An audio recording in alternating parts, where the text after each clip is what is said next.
to Kenda and Emily and the chairs, and for everyone listening to this meeting.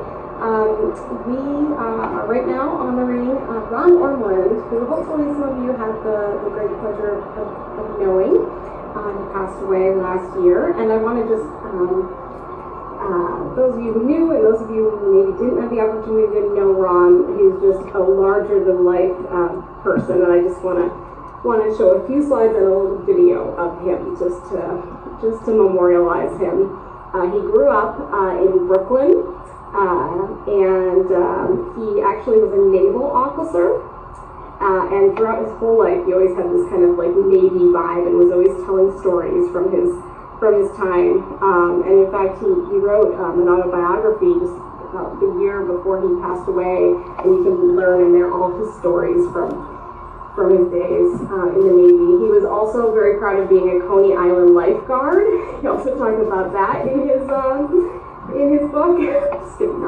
And he was a big ham. Anybody that knew him, he was always wearing costumes and just loved to pal around, and was always posting Facebook pictures of himself and just these crazy theatrical. This one there was from quite recently, just before he passed away.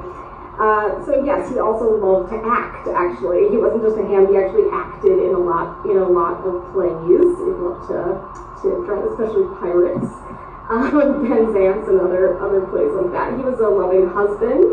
This is his wife Fran, and he was an uncle. Really proud of his nephews. And he was a Christmas card enthusiast. He's Jewish, but he loved to send out Christmas cards, as some of us do. And so every year, I would, like clockwork, I would always get this lovely Christmas card from him. With his little Charlie Brown, Christmas stamp on it, and some really fun little, Yiddish on his Christmas cards. So this is very classic Ron. And he was also a singer, so hopefully the audio works on here, and you can, I'm sorry it's a little loud at the beginning, but there's some background noise, but I just have to introduce you to Ron singing his favorite song. Aluminum, selenium, hydrogen, oxygen, nitrogen, uranium, neodymium, neptunium, germanium, iron, americium, uranium, rhodium, zirconium, lutetium, vanadium, lanthanum, osmium, acetinium, radium, gold, protactinium, and indium, and gallium. Rubidium, and boron, gadolinium, niobium, iridium, and strontium, and silicon, and silver, and samarium, and bismuth, chromium, lithium, beryllium, and barium. These holmium, and helium, and hafnium, and erbium, and phosphorus, and francium, and fluorine, terbium, manganese, mercury, molybdenum, magnesium, dysprosium, and scandium, and cerium, and cesium. There's lead, praseodymium, platinum, plutonium, palladium, promethium, potassium, polonium, metabium, technetium, titanium, tellurium, and cadmium, and chromium, calcium, and curium.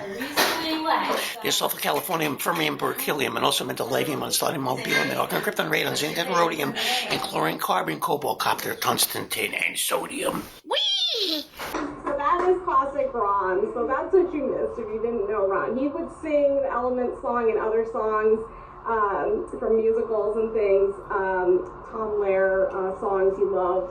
Every single seminar, basically, he would begin with that. So I wish you were here today because he's much more entertaining than I am. He's a great friend and mentor. Obviously, he's an expert on hypersaline lakes, and so he would have lots to say about all the work that's going to be presented today. He asked wonderful questions, and he was incredibly wonderful and encouraging to early career scientists, and brought made so many of us just feel so at home in this field and in the broader environmental microbiology field.